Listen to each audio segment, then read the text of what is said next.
The weight of a single step. The city was alive with its usual arrogance.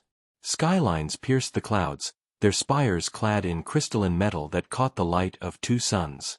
The air was filled with the hum of transit craft gliding through invisible lanes, carrying the wealthiest of the Zareth Dominion from tower to tower. Below, the streets teemed with citizens, scaled, feathered, and furred, species woven together under the banner of their empire. And beneath all of that, deeper still, the city whispered. Whispers of a name. A human name. The Dominion had fought countless wars, but none like the one against humanity. Humanity had been weaker, at least on paper. Fewer systems. Smaller fleets. Primitive weaponry compared to plasma artillery and gravity lances. Yet somehow, humanity did not die. Every campaign stretched longer than it should. Every final blow was answered with ambushes in asteroid fields, sabotage that crippled supply lines, soldiers who fought until their last breath and then somehow fought still.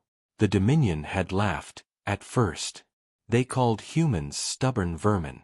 Insignificant. Irritating. Then the laughter faded. Because after every campaign, after every victory, one name rose. A warlord. A leader. A man whose presence stretched across battles like a shadow that could not be pierced. Kael Vaynar. To the Dominion, he was the butcher of Drashul. To humanity, he was the shield of Earth. To soldiers on either side, he was myth incarnate. And now, he was here. The alarms began at dawn. A tremor shook through the foundations of Varric City, capital of the Dominion's jewel world. It was not an earthquake. No natural disaster could shake the Dominion's precision-engineered planet core stabilizers. The tremor came from a step. A single step. The Warlord was walking. Citizens flooded the streets, not in panic but in disbelief. Soldiers deployed across intersections, heavy armor gleaming in the rising light, pulse cannons tracking every shadow. Above, Dominion war drones blanketed the skies, sensors sweeping for infiltration craft. But there was no fleet. No invasion force. Just him. A lone human, striding toward the city walls. Every report, every desperate broadcast repeated the same impossible fact. He was unarmed. And yet, the Dominion's generals were pale with terror. The first visual confirmed it. Through the outer perimeter cameras, they saw him, tall, scarred, armored not in polished alloys but in scorched plates that looked centuries old, pieces of ruined war machines hammered into crude but indestructible form. His cloak was shredded, heavy with ash. His eyes burned like molten metal, locked forward, unblinking. With each step, the ground quaked. Not because of mass. Not because of size. Because of intent. The Dominion had sent assassins. Fleets. Bombardments. None had stopped him. Now he was here. Alone. And entire cities trembled. Target is 30 clicks and closing. The words echoed inside the command hall of the Dominion High Citadel. Holograms projected his figure, magnified 1,000 times, striding closer. General Elthric, feathers slicked against his skull, slammed a clawed hand onto the console. Fire everything. The order rippled out. At once, the walls of Varric lit up. Dozens of plasma turrets roared, streams of liquid sun converging on a single figure. The skyline burned with the fury of concentrated bombardment, so bright that citizens shielding their eyes swore they had witnessed a star descend. For minutes, the storm continued. The ground itself melted into slag. The air howled. And then, silence. The targeting systems cleared, dust settling. And there he stood. Unmoving. Untouched. His armor glowed red, molten rivers streaking down its surface, cooling into black scars. He did not slow. He did not falter.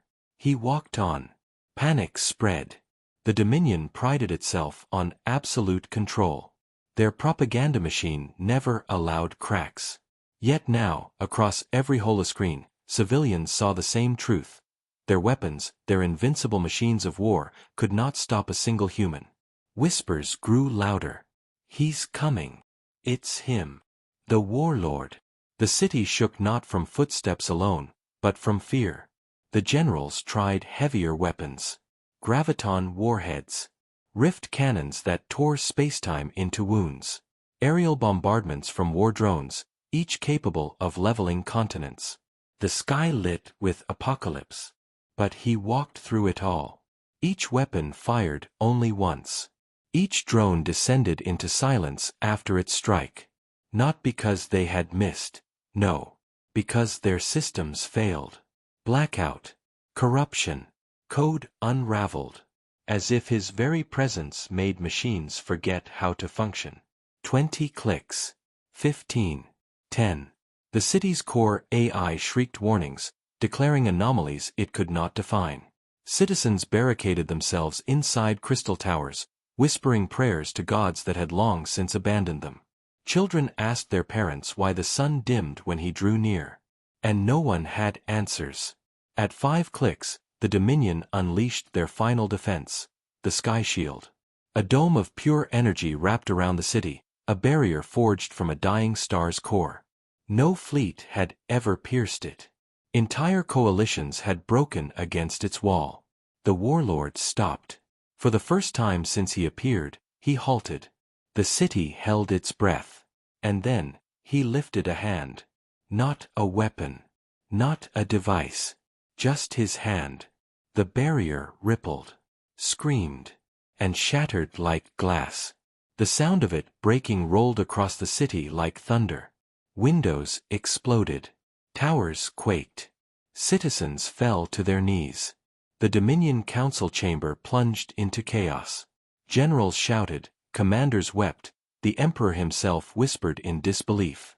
One man. The Warlord walked through the ruins of the shield, each step echoing like a funeral drum. Soldiers opened fire in desperation. Bolts of energy cut the streets, tearing craters into the ground. Yet not a single shot touched him. Some swore the air bent around his body. Others whispered he was already dead, that what they saw was not a man at all, but a revenant carrying the fury of an entire species. He reached the outer gates. Fortified doors 100 meters high, reinforced with alloys mined from neutron stars. Gates meant to withstand entire fleets. He placed his hand upon them. Metal screamed. And the gates fell. Not shattered. Not blasted. Simply collapsed. The Warlord stepped into Varric City. Panic erupted. Civilians fled through the streets, trampling one another in blind terror. Towers emptied, skies filled with desperate escape craft. Soldiers tried to rally, but none could find courage. Because courage had no place in the shadow of what walked among them. Inside the command hall, the Emperor gave a final order. Evacuate the council. General Elthric stared at him, feathers trembling. And him, sire? What of the Warlord? The Emperor closed his eyes. There is no what of. There is only after. Down below, Kael Vaynar walked deeper into the city, unhurried. Every step carried the weight of inevitability. And as the suns dimmed behind clouds of ash, the Dominion finally understood the truth. It was not fleets that made humanity terrifying. It was not weapons. It was the will to walk forward, step by step, until empires trembled. The throne's silence. The Warlord walked deeper into Varric City. The Dominion had built their capital to inspire awe. Towers that touched the stars, bridges of crystalline steel spanning entire districts, plazas adorned with golden statues of emperors long dead. The architecture screamed of dominance, of permanence, of a power that could never be shaken. Now, all of it shook with each step of one man. Kael Vaynar, the name that had outlived fleets. The shadow that haunted every Dominion campaign. The one humans whispered as hope, and aliens cursed as doom. And now, here, in the heart of their empire, the legend walked. The streets of fear. The streets erupted in chaos. Civilians scrambled over each other, claws and wings and scaled tails tangling in frantic retreat. Traders abandoned stalls, leaving their wares to rot. Soldiers barked orders, but their own voices cracked with fear. pulse cannons clutched in trembling hands. Some tried to stand against him. Entire companies lined avenues, their armor gleaming with Dominion insignia. Kale passed them. No shots fired. No blades drawn. And yet, when he was gone, none of them remained. To the civilians watching from high balconies, it seemed as though the soldiers simply ceased. Their armor clattered to the ground, empty. Their weapons lay smoking, as if their wielders had been erased from the universe itself. No blood. No corpses. No screams. Only silence. The command hall. Inside the high citadel, the Dominion Council gathered in terror. The command hall's vaulted ceilings, carved from meteoric stone, usually shimmered with holographic displays of fleets in motion. Now, those displays showed only one figure. Him. Kale, advancing toward the citadel's gates, unhurried. "He cannot breach this fortress," one counselor croaked, scaled hands twisting in panic. "It was designed to withstand orbital bombardments for decades." General Elthrick said nothing. He only watched the screens, his feathers slicked tight against his head. Because he knew. They all knew. It wasn't the walls that kept Kale out. It was Kale who allowed walls to stand. The gates fall. The citadel gates loomed, 100 meters tall, forged from neutron-hardened alloys and etched with the Dominion's crest, a predator bird with talons clutching the galaxy. Kale stopped before them. He looked up. The watching soldiers swallowed hard, their throats dry, their scales prickling. And then, he raised his hand. The crest cracked. The predator bird shattered like brittle glass. The gates, once a symbol of unyielding strength, folded inward as though they had been no more than paper. The sound rolled across the city like a funeral drumbeat. The throne. Kale entered the citadel. Torchlight flickered across the marble halls, reflecting on golden statues of past rulers. The air smelled of incense and old blood. At the end of the grand hall, upon the throne carved from a single colossal diamond mined from a dying star, sat Emperor Zareth. He was no coward. His scales gleamed with ceremonial armor, his crown of bone and crystal perched high. His talons gripped the armrests, knuckles pale beneath scaled hide. But his eyes betrayed him. Fear. Because he knew. This was no negotiation. This was judgment. The Emperor speaks. The Emperor forced his voice steady. "Kale Vaynar," he declared, his words amplified across the chamber. "You have walked unchallenged into my capital. You have shattered my gates, my armies, my fleets. What more do you seek? If you are vengeance, then take me. Spare my people." The chamber fell silent. Kale stepped forward, cloak dragging ash across the marble. His eyes burned like molten suns. When he spoke, his voice was low, calm, resonant. "Spare your people. You speak of sparing after what you've done to mine." The Emperor swallowed. "We did what all empires do. Expansion is survival. The weak fall so the strong endure." Kale's gaze hardened. Then endure. The judgment. Kale lifted his hand. The Emperor flinched, expecting death. But death did not come. Instead, a sound rippled through the city, a deep hum, resonant, ancient. Windows shattered. Towers groaned. The ground beneath the citadel cracked. The citizens looked up. And they saw it. The sky had gone black. Not with clouds. Not with ships. With memory. Holographic echoes unfurled across the heavens, images of every atrocity the Dominion had committed. Worlds burned. Cities enslaved. Species broken. The people gasped. They had known of conquests, yes. But not the truth. Not the slaughter. Not the billions erased. Kale had not come with an army. He had come with history. And now, he forced them to face it. The collapse. The Emperor rose, claws clutching his crown. "This is not justice," he screamed. "This is annihilation." Kale's voice cut through him. Justice was never yours to decide. The citadel shook. Statues toppled. The golden halls cracked as if the weight of their sins had grown too heavy. Outside, citizens screamed, not in terror of Kale, but in terror of their own empire, now revealed for what it was. Rebellion sparked in the streets. Soldiers dropped weapons, refusing to fight for a throne built on ash. The Dominion collapsed not from Kale's blade, but from its own rotting core, exposed. The Emperor's end.